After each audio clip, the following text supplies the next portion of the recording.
Good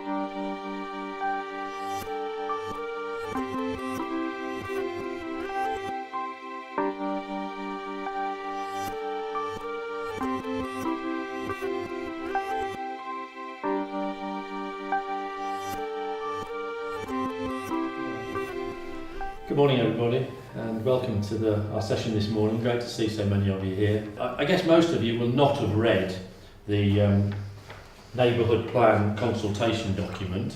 It's in a draft form at the moment. It's still got to be revised slightly in various aspects, but it does contain lots of information that we've been compiling over the last 3 years, which has been related to a neighbourhood development plan. What is one of those, I hear you say? Well, the Neighbourhood Development Plan is something that was brought in by the Localism Act. I think it was 2011 the Act was actually enacted, and it allows for organisations and for areas and neighbourhoods to actually produce a plan that lays down policies about where they live, and those policies can relate to anything they want in a sense, but more often than not those plans do deal with development or future development, so that's housing, commercial development and things like that, or maybe development of green routes for cyclists and walkers and maybe other environmental issues. And certainly if you have a look at our plan, we've included some of those things in it. It allows us to lay down a framework, if you want, or as I said already, policies, which then have to be taken into account if anybody wants to do anything in the area. So that if somebody wants to build a housing development or a new commercial development or develop a road system or something like that, then they've got to look at the plan and see what we've said about it and then fit in with those policies. We've been collecting evidence, we've been consulting with people who live in the neighbourhood. The neighbourhood, incidentally, comprises 2 parishes, which might seem slightly strange. So we've got Lickey and Blackwell parish and we've got Cofton Hackett parish. And there are 2 reasons really as to why we've combined to develop a single neighbourhood development plan. One is that we've got the country park in the middle, right between the 2 of us. In fact, the border between the 2 parishes goes straight down the middle of the country park. And the second thing is that we've got very similar environments and we're next door to each other. So it just made sense to combine our efforts and our resources to actually doing something together. It was a shame we weren't able to also include Barn Green, because obviously that's the place near here where people go for their shopping and their commercial interest. That's where the railway station is. But because of that, they have a slightly different view on things. They've got a bit more of a town centre feel to them than we have in Lickey and Blackwell and Cofton Hackett, even though we're right on the edge of a big city. We're a bit more rural, a bit more sort of leafy and more green spaces sort of thing. So, if you were to look in the Neighbourhood Development Plan as it stands at the moment, the draft copy, you'd see a nice little flow diagram as to part of the process. It's not particularly clear in terms of that, but just to tell you that we're about in this first bit here. There's a few more steps that we've got to take, and hopefully in a little while we'll be finalising our final draft. That will then go for some more public consultation to make sure we've got it absolutely right. Then it is submitted to Bromsgrove District Council, who are the local planning authority. They go through it and they consult themselves with various organisations that might be interested in it. That's a 6-week consultation that they do. Then that will then go to a planning examiner. Now if he approves it, then we are allowed then to publish the plan as a full neighbourhood development plan. Still not the end of the road then, because then what happens is it comes back to the parishes for everybody in the parish to vote on, as to see whether they accept that as a plan. Hopefully, and we're sort of fingers crossed that we'll get that sort of through towards the autumn time this year, we will be asking people to go to the polling station, this time not put a cross in a box against your local MP or your local councillor, but put it in a box against the yes box for the neighbourhood development plan. And that's why you'll see some of us have nice natty t-shirts on saying neighbourhood development plan, say yes. Okay, so that's a brief outline of how it's going. Today, as we've already been told, is an opportunity for you to ask questions. We will be producing a little video that includes some of the information and is sort of explained what the neighbourhood development plan is. And the idea of that is that it goes onto the website so people can have a look at it if they need to know what's going on. But we'll also hopefully show it at different places as well. We'll show it to the various groups around in the neighbourhood, scouts and guides and WIs and all the other local interest groups that are around in both parishes. And so that will be information for them to use and hopefully to support the neighbourhood development plan. Just as a point of interest, there are members here from the coordination group that have been developing the plan. Roger's from Cofton Hackett, Janet, most of you know at the back there, from Blackwell village, and of course Lisa is our executive officer for the Blicky and Blackwell Council and takes the notes. And right at the back is the very important lady Margaret, who looks after the money for us. Ron Rand, Parish Lensman for Blicky and Blackwell Parish Council. I worry about development, housing development in the parish, and I'd welcome your comments as to the volume of that development that we're likely to see. The short answer to that is we don't know.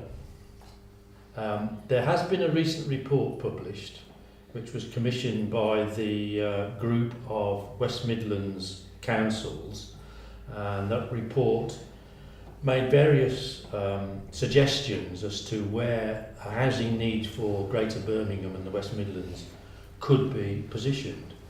And there were various sites mentioned in that report around the outskirts and the areas surrounding Birmingham and the West Midlands, one of which suggested that they might like to build a new settlement along the line of the railway line that comes south out of Birmingham to Longbridge and then to Barnt Green and then splits into the two lines, one to Redditch and one to Worcester. And the idea was that if a new settlement was built along those lines, then that would contribute significantly to the housing needs that Birmingham are expressing or likely to express over the next few years. Now, at the moment, it's only an idea. There will be, in the few years coming now, in the near future, things like a Greenbelt review, which will assess whether some of those proposals are actually valid or not and can be acceptable or not, and also whether things like sustainability of services is available on those particular areas. My personal view is that in Licky and Blackwell and probably Cofton Hackett, we're going to be okay. I would be slightly concerned if I was in Barnt Green or Alvechurch, because the green fields that sort of to the east of those two settlements are probably prime land that could be developed, but there would still need to be A, taken out of the green belt to be able to do that, and B, they'd have to make sure that there was sufficient services and resources put into those areas. At the moment, that report is very much, up in the air, and it's a proposal. It doesn't even have firm approval from various councils or whatever. It's just a report that's been produced because some people were asked to do that. It also suggests it's contrary to what the Prime Minister said recently. Protecting the green belt remains sacrosanct. Only in exceptional circumstances should there be releases. Brownfield before green belt. And so therefore there would have to be a whole lot of work done on proving that you wanted to build a settlement on those green fields before you actually got to the stage of actually doing that. Does that answer your question? It does, sir. Thank you very much. Nigel Hood, Marlbrook. Bear in mind the many problems that have occurred at Licky School. Please bear with me, but I haven't read this yet fully. I'm just concerned that when all these small developments and large developments take place, what you will take into account with regards to the children when they attend Licky. I am aware, because my granddaughter attends Licky and my other granddaughter will be attending the end of this year. There have been horrendous problems with regards to parking outside that school. Yeah. I do know that there are a number of parents that come from quite a few miles away. I can see this increasing. I can also see there possibly some more safety issues which need to be strongly considered when developments, small or large, take place. What I'd like to know is, has this been a consideration yet, or will it be in the future? We're not unique in having a problem with school traffic. Every school in the country that's in a built-up area experiences problems with parents and carers dropping off children and collecting children. And it is a problem. And it's exacerbated to a certain degree by the fact that some schools, if they can't take obviously enough pupils from within the vicinity of the school, they will accept pupils from outside the catchment area. And you then end up with, as you say, more vehicles coming into the area and parking and so on. As we speak today, there's not a lot we could do about that in relation to Lickey School. You could argue, and I'm going to be a bit contentious here, that if there was a reasonable sized development near to the school and that provided a number of school age pupils who could then walk to school, that would then mean that pupils from further afield wouldn't get places, and so therefore the number of vehicles on the road would decrease in actual fact. So you could argue that was a case for developing housing near to Lickey School. Certainly if you go back a few years, in a sense that's what happened here in Blackwell. The Bryant Estate, which was built in 1980, was it? Something like that? Yeah. Before then, I understand the local village school was struggling to get a number of pupils. The Bryant Estate was built, not without certain opposition, and then of course that brought families into the area, and then that provided a resource of school children to keep the school going. It's now a highly successful school. Still some problems with traffic, as there are other pupils who come from further afield, but at the end of the day, it seems to be the way of life that we have to accept at the moment. We do include in our report, we do talk about transport, and we're not able to address education problems. That is something that is exclusively the field that is addressed by county and by the education authorities. As a local parish council and as a neighbourhood planning group, we're not allowed to make comment or criticisms of the education system and how it's run and how they accept pupils from outside catchment areas. But what we can do is talk about traffic flows and road improvements and that sort of thing. And certainly as part of our policy, we've got a situation where we'd like to try and improve certain parts of the road system within the parish, within the neighbourhood area. Okay. Yes, thank you. Janet. Janet King. I'm the local parish councillor, and I am responsible, along with the group, for writing the neighbourhood plan. So I do have an agenda. Following the concerns about parking, which we have a small paragraph about, not enough, it would help if people who have concerns about parking near either of or both of our schools, if they could make comments that we can quote.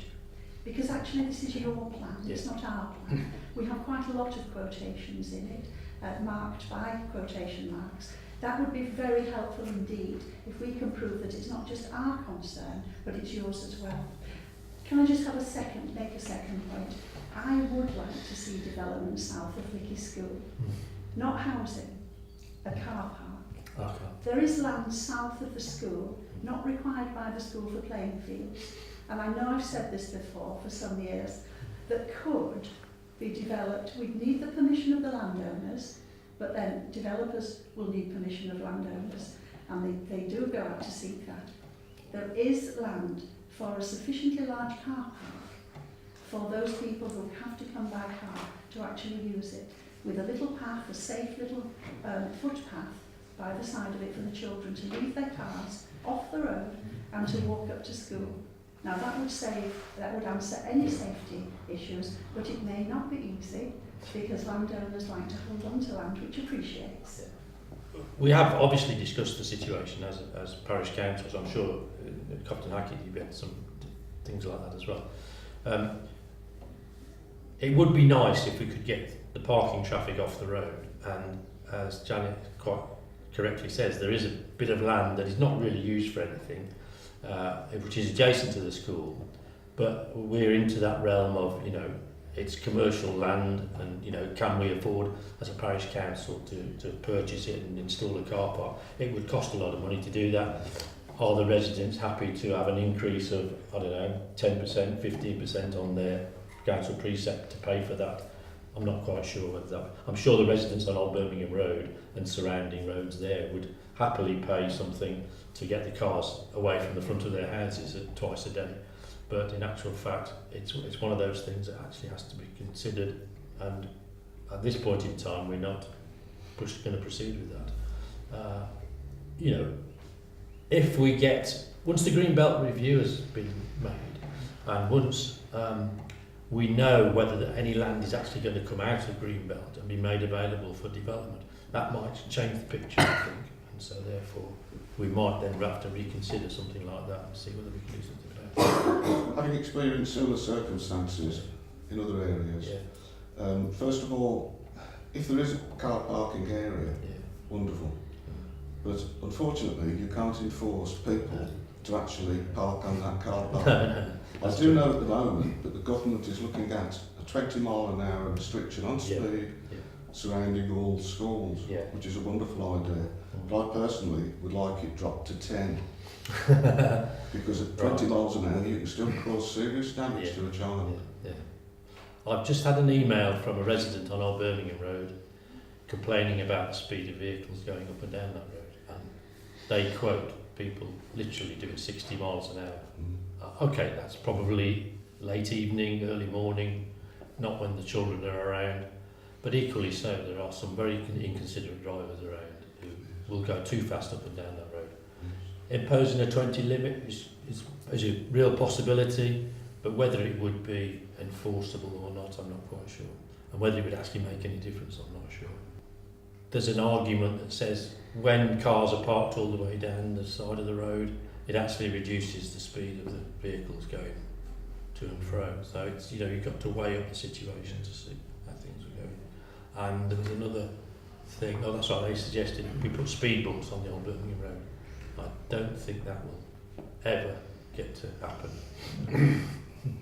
We are looking at that though. We're doing some speed monitoring around the parish at the moment, various roads. I'm going to ask that we do a speed monitoring on Old Birmingham Road as well. And the Lickey Parish Council has just bought a new sign, a vehicle activated sign. A potential site for that will be towards the top end of Old Birmingham Road, just to remind drivers that there is a 30-mile limit. And I personally would like to see a single yellow line up one side of the road, which is only activated during drop-off and pick-up times. So in other words, everybody parks on one side of the road instead of parking on both sides of the road. Now, whether that would cause more problems to householders, because some drivers will then park across your driveway or whatever it is, I don't know. But anyway. Steve? Stephen Knock, Lickey and Blackwell Parish Council. I'd like to ask what, if Bromsgrove District Council accept the neighbourhood development plan, which I've read in its draft form, and I was very impressed with the amount of work and thought that has gone into it. How will they accept it? Will they say we accept it and we will abide by every aspect of it, or will they say, okay, we'll read it and we'll take it into consideration? Because I do feel sometimes as a parish council we're at the end of the food chain, and we've got the huge West Midlands council bearing down on Bromsgrove District Council, who then bears down on us. And whilst we're not against developments in our area, we do want infrastructure and design and green spaces taken into account. Absolutely. That's a good question. I mean, the neighbourhood development plan has to conform to the Bromsgrove district plan, which has been out now for about a year. So there are various aspects and various policies within that we've had to conform to. But because we're more local, we're able to perhaps put more meat on some of those policies and direct them more accurately towards the area where we're living. And because of that, then once the plan is passed and becomes legal, then any development has to take it into account. And obviously the applications for development then go to Bromsgrove District Council, to their planning department. And if a development is offered which doesn't conform to the criteria that we've set down in our neighbourhood development plan, then they will throw it out. Okay. It could still go to appeal, but you know, there's evidence there then to support the aspects that we want to try and get people to conform to. In terms of the consultation with Bromsgrove District Council, they can suggest amendments.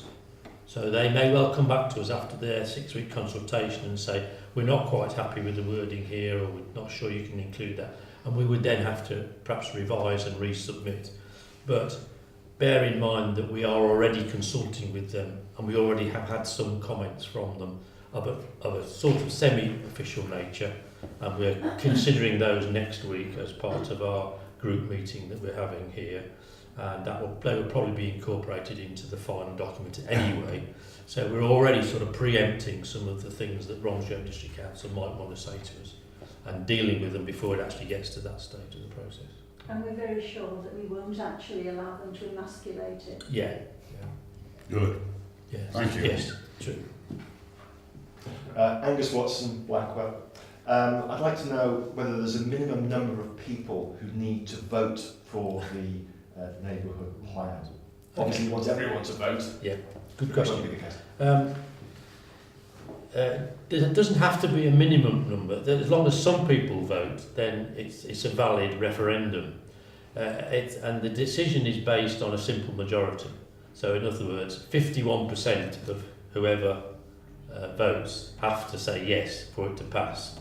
If 51% say no, then it doesn't pass. It's as simple as that. I can't imagine we're going to get a high turnout. It's not exciting. It's not glamorous. You know, if we get a few hundred people actually get to the polling station and cast a vote, then that'd be great. That'd be good for us.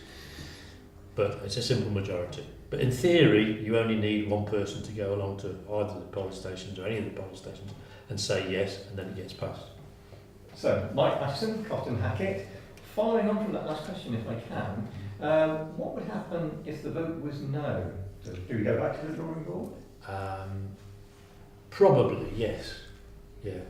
Yeah. I mean, we've consulted all the way along. We've asked people, what do you want? Is this what you want? So on and so forth. Yeah. But in theory, it could turn out on the day more people who were against it came out of their houses and went and voted than were into it. And then in that case, then yes, we would have to scrap the whole thing and go back and start all over again. So a lengthy process again. Could well be, yeah. And bear in mind that, again, with the latest comments that are being made by our Prime Minister and our local MP, who happens to be somewhat concerned about housing, and trying to deal with developers who are targeting councils who haven't got their 5-year plan in place and so on, that could prove to be a bit tricky for us if we didn't get it passed this year. I think we've got our timing actually perfectly right. If we can get it through this year, then we're in a very good position to make sure that any development that takes place is done correctly and done how we want it to be done. And we're not going to be targeted by developers then who are wanting just to make a quick buck and do big developments and run away again. So I think we're in good shape. Okay. But it does rely on people saying yes. Yeah. And so that's what later in the year you're going to see. Even me in a t-shirt with yes on, and posters and the video and everything else. So we do want to encourage people to support the neighbourhood plan. Stephen Knock, Licky and Blackwell Parish Council again. I was just thinking to myself, this is such an important document that if everyone in the room, once they've read it, agrees the importance to our neighbourhood, if they could network with everyone they know to get a yes vote, because the bigger yes vote that we have, the more power to our elbow, as it were. That's a good point, Steve. Thank you for that. It is important. We have put a lot of work into it. It would be horrible if, come the autumn, we had the referendum, if it then failed. That would be a real blow to us. And I think it would have repercussions in terms of development that would then take place. We already know of developers who have or looking at areas within parish. We know the development that's taken place in Cofton Hackett, and that could well extend into the more greenfield sites going down towards the reservoirs and what have you. I'm not sure whether we want that to happen or not, or whether it's actually beneficial. And so therefore, to get the neighbourhood plan in place and at least have some control over what's going there, I think would be advantageous. To me, the most important aspect, one of the most important aspects of our neighbourhood development plan is the insistence that we're making on having some affordable housing in any development. It seems the developers, particularly in Licky and Blackwell, like to build bigger houses for people because they say there's a demand for bigger houses. Well, okay, that's pretty much what we've got at the moment. And certainly if you look at the statistics that are given in the neighbourhood development plan now, we've got a high proportion of 4 and 5 bedroom houses, higher than the national average, higher than the local average probably, and very small amount of 2 bedroom, 1 and 2 bedroom affordable homes, starter homes, homes for the elderly, that sort of thing. And so we really want to try and redress the balance to some extent on that with any development that takes place. And that will be a battle with the developers because they want to build the bigger houses, they make more money on those bigger houses, they don't make money on the smaller, more affordable houses. But in actual fact, that's what we want in this area, I think. So that is, to not have our plan in place and not able to insist on those sorts of levels would be a tragedy, I think, in terms of future development and obviously for the people who want to move into the area or want to continue to live in the area but can't afford to at the moment.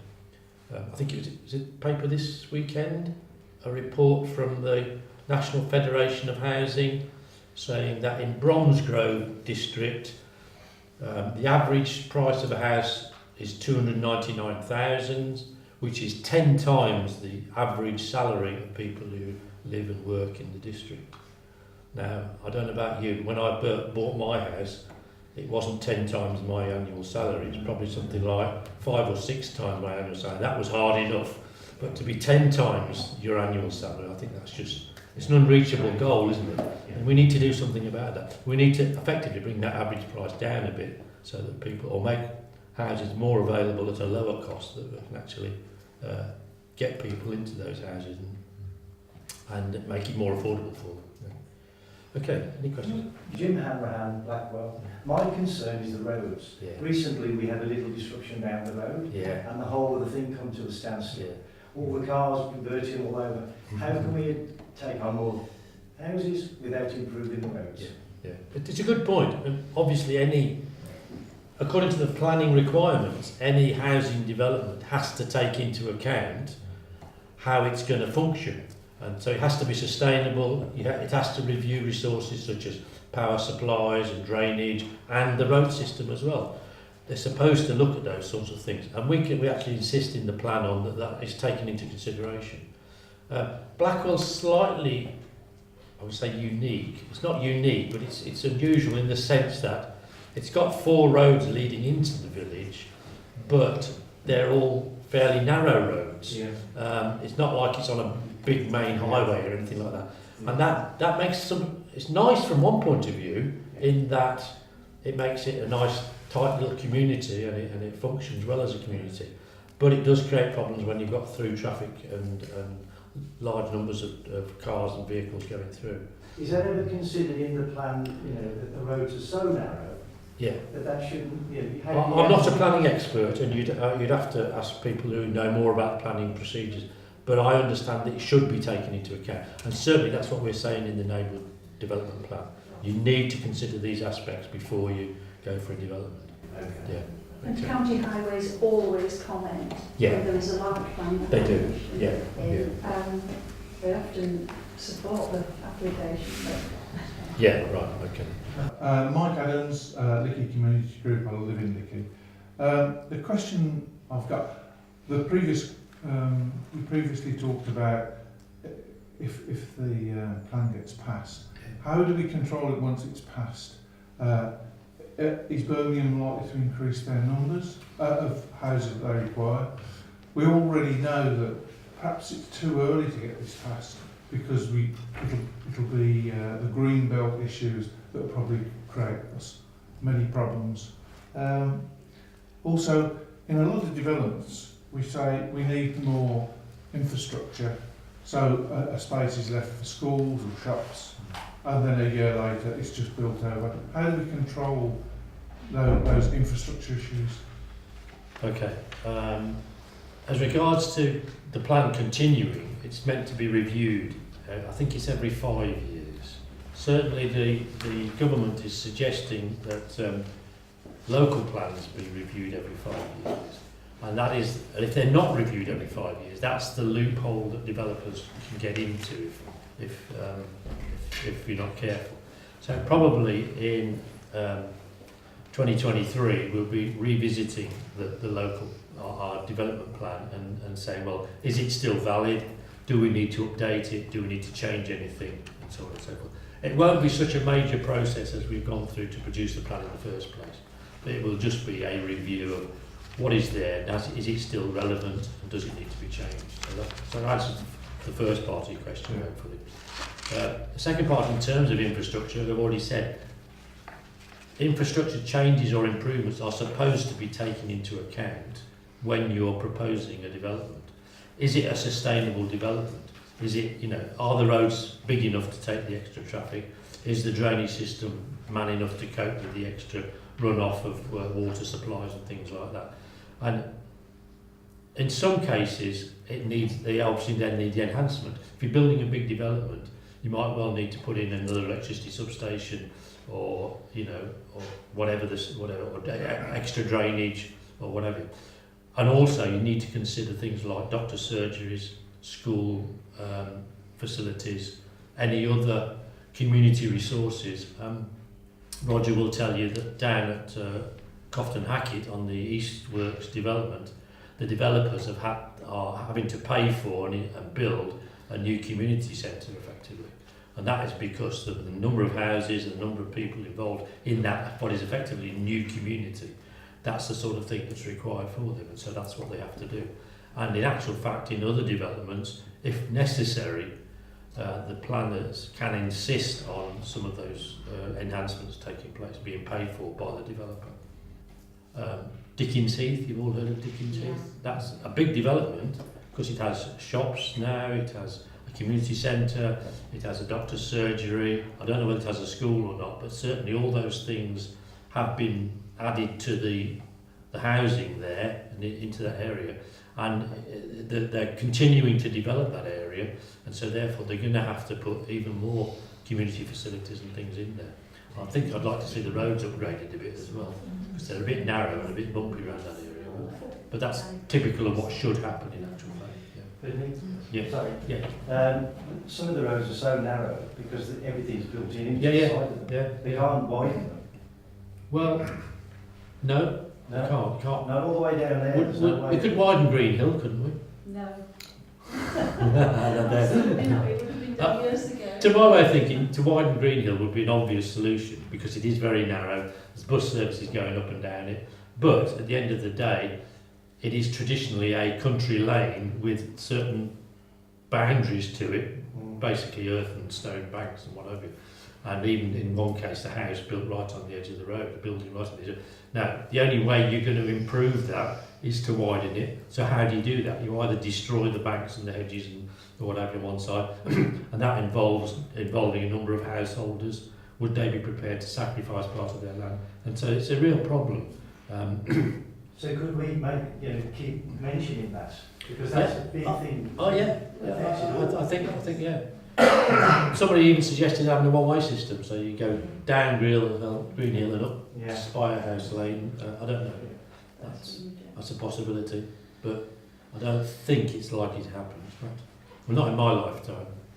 If you look at the characteristics and the historical building and the landscape appraisal, which we have put actually in the appendix, it is really important because that's precisely what we are pointing out, that there are hedges, there are trees, there's open green space, there are narrow, meandering little Anglo-Saxon lanes in the villages and around them that we feel are important.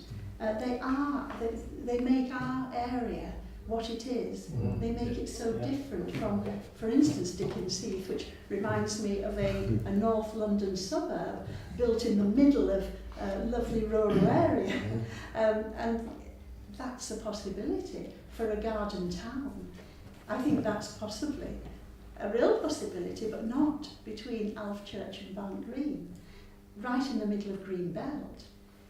Bromsgrove is washed over by Green Belt. You only need to look further down, so a bit further south, Broadchurch Way maybe, I won't name names, but further south of the Green Belt, you don't need to disturb Green Belt, but you could do what they did in the 60s with Redditch, which wasn't in Green Belt actually. Much further time, much longer ago, Letchworth, Milton Keynes, Welwyn Garden City, if we go back that far. What was the point? That was taking Londoners out of London, not tacking another suburb onto London, but taking them out into the countryside where they wanted to live, but also putting plenty of employment in place and building good roads. That's what I'd suggest, that this, it won't be said in the neighbourhood development plan, because I don't think we can do that. But that's what I'd suggest the Greater Birmingham people look at, if they want to take people out of Birmingham and put them into a new town, not joining up to very nice villages. Thank you, Jen. Yes. No. Grant. Ronald from Blackwell. I'm very pleased to see in here the objectives around guarding our open spaces in Blackwell, looking at controlling some of the infilling or redevelopment of historic buildings, which is great. I would have thought what that means from a Blackwell perspective is we're virtually surrounded by green belt, and therefore the opportunities to actually build any new housing are severely limited. How likely is it that the powers that be therefore accept our plan, because might they say actually you've restricted it too much, you're not taking your fair share of anything? It is a possibility, but would you like to suggest a piece of land in Blackwell that we could put forward as a potential development? Because there are two or three that I keep hearing rumours about. Yeah. There are one off to the side of Green Hill. I mean, there are odd pockets, and certainly I'm encouraged by the Prime Minister's speech that she made recently about the national planning framework, in that she is suggesting that in places like ours that it's quite legitimate to build on little infill sites, because it maintains the integrity of the settlement, but whilst providing some newer housing, and it's certainly a possibility. If it's just outside the village of Blackwell, then it's obviously green belt, and so that therefore makes life more difficult for the developer to get a planning application through. If it's within the village, it's slightly easier because technically it's not green belt. I don't know. I mean, as a council, we want to protect certain things, certain trees, for instance, ancient woodlands. And there are certain buildings that we wouldn't want to see the land overdeveloped, because it would be out of character, and if it changes the character of the locality, then we wouldn't want to see that particularly. That's talked about in the character appraisals within the neighbourhood development plan.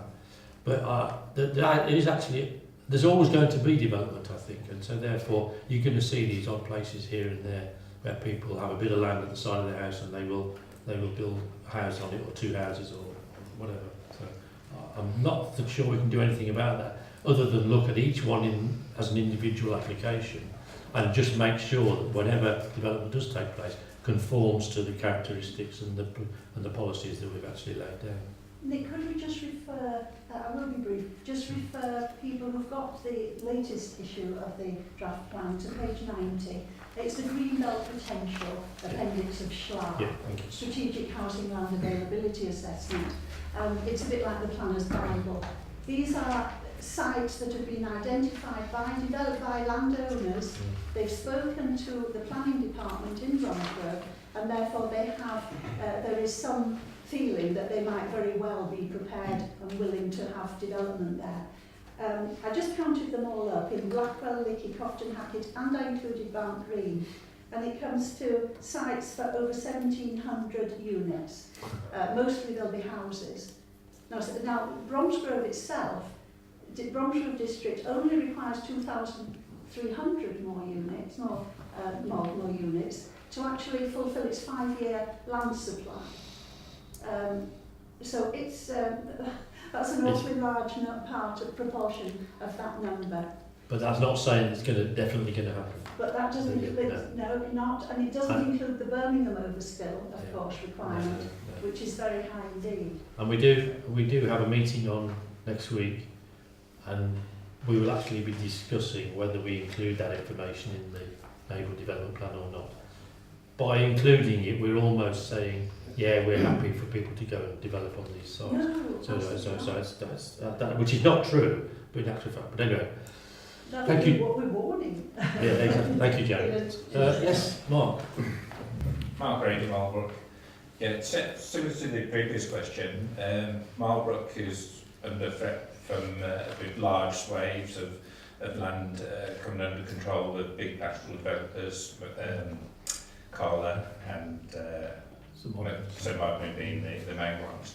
But yeah, it's just noted there are lots of pockets of land which could be used, and if they're not used in favour of a bigger development on greenfield sites, they could be sterilised forever, and I think we could lose an opportunity to push back against the big national developers and preserve some of the green belt. So is it possible for the neighbourhood plan to be a bit more supportive of identifying some of those sites as a preference? If that's what the population who we consult want, then we would obviously include it in the plan. We'd have to include it in the plan. It's not what we've been led to believe so far. Most people are anti-development, full stop, almost. Yeah. My own view is that development will take place anyway. If it's done sensitively and done in accordance with proper planning criteria and the sustainability is good, then it's going to happen. But I hear what you're saying. What you're saying is, shall we accept some smaller developments on the basis that by accepting those we rule ourselves out of getting a major development? That's it. So less than two evils, and I think if people are faced with a choice, they may well think, well, I was empty this to start with, but now it's perhaps a little bit more palatable. Well, I mean, if you're proposing that as a change to one of the policies in there, we would have to consider that. We could debate that and then put it back for consultation later in the year.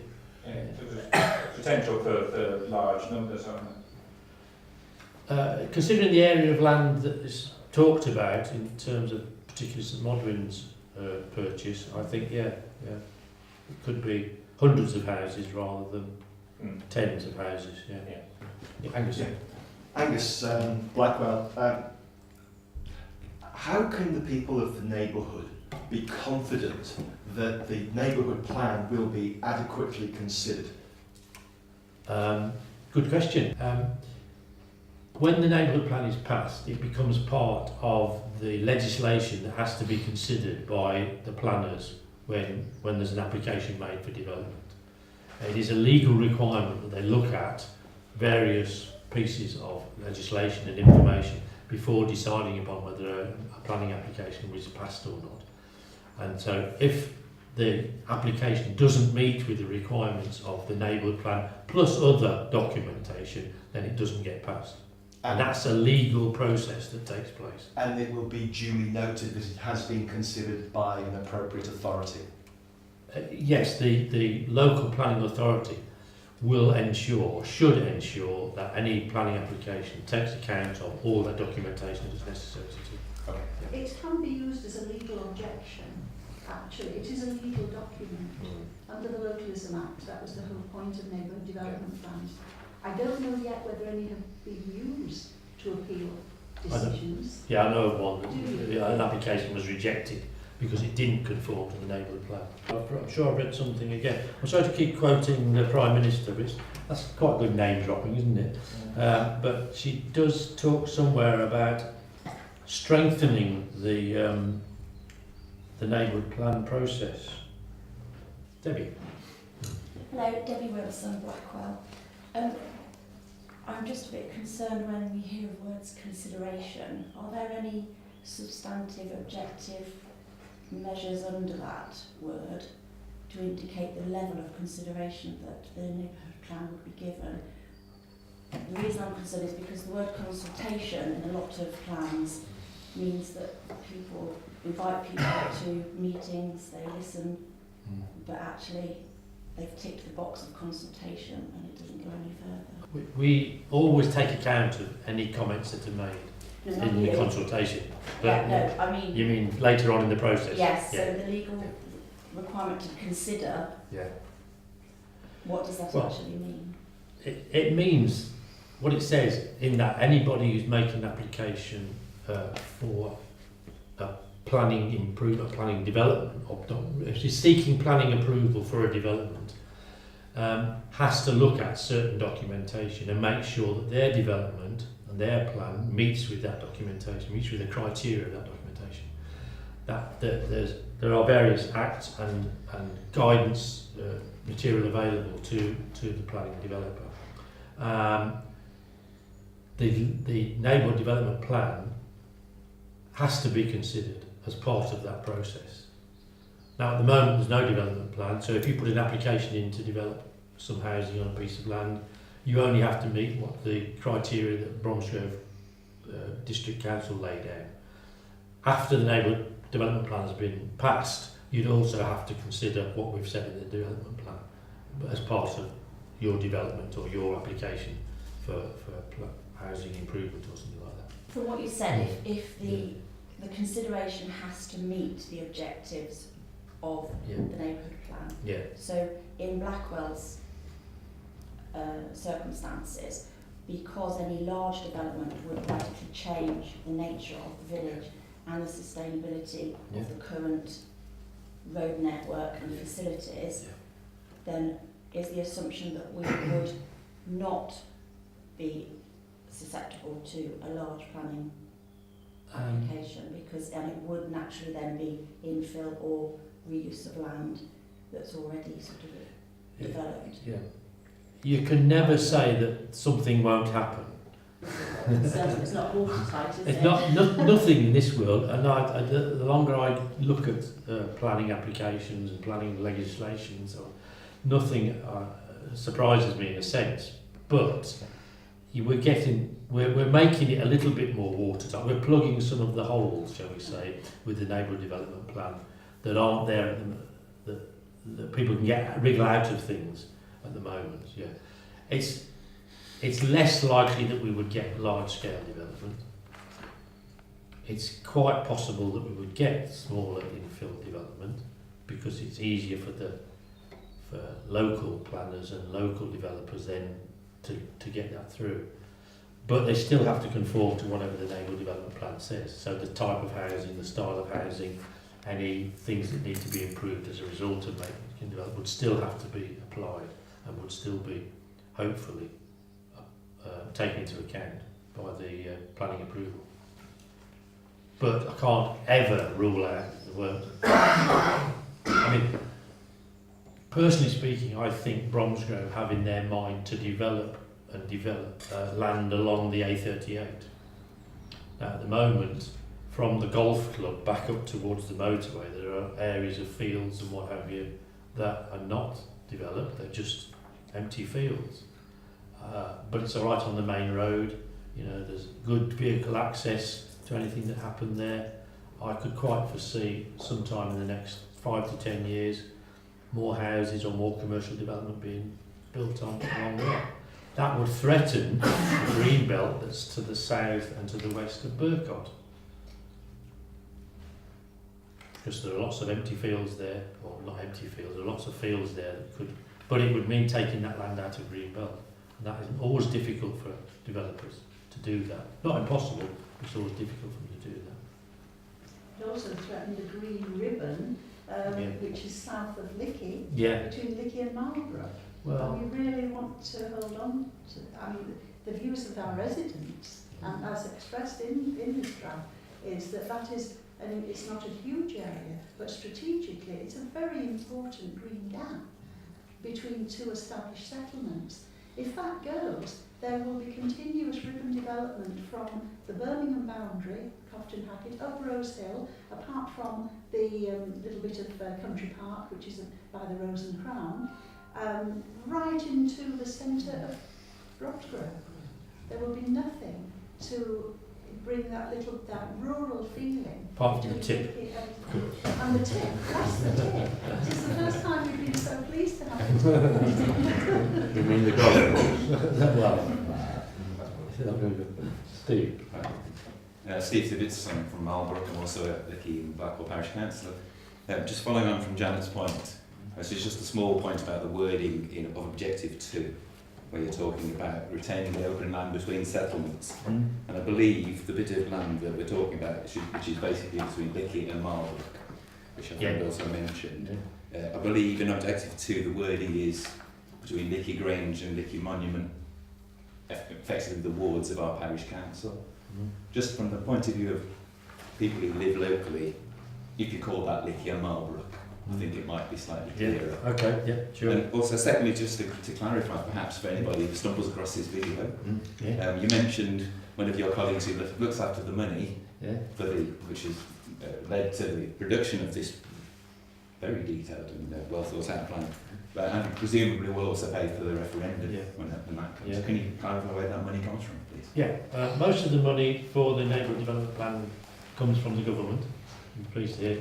Although, as a council, we have contributed a few pounds into the budget. That was an error on our part because we paid for something and then tried to claim the money back from the government, and they said, no, if you've already paid for it, you can't have the money.